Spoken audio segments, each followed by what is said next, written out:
This lioness was completely surrounded by a herd of buffalo, yet she would rather be trampled to death than leave this fallen dead tree. Because her 2-week-old cubs were hiding right underneath it, they were her pride's only hope for revival, and she would never abandon them, even if it cost her life. The lioness lying on the ground was named Charm.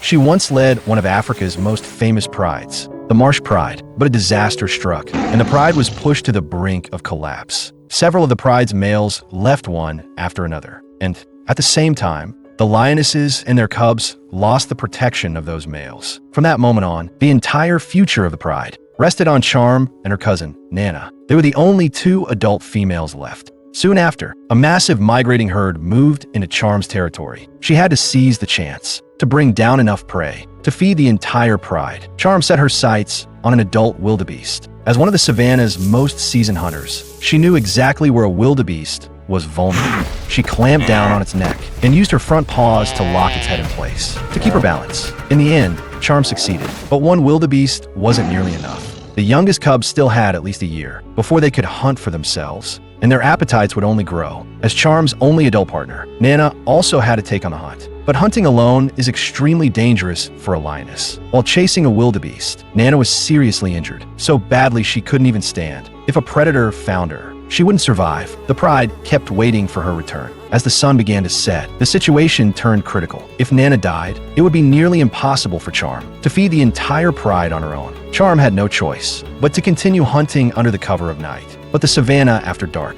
is far more dangerous, especially with hyena clans roaming nearby. Charm had to avoid the hyenas while still finding prey. She located a wildebeest herd and quickly lunged at a lone straggler. She brought it down fast, but the noise of the hunt alerted the nearby hyenas. They closed in on Charm's location. Charm had no choice but to abandon the hard-won kill. Just then, Charm's eldest daughter, Yaya, arrived. Without hesitation, she charged straight at the hyenas, with mother and daughter attacking from both sides. The hyenas had no choice but to flee. Fortunately, 2 days later, the injured Nana finally stood up again. She was starving, so weak she didn't even have the strength to walk back to the pride.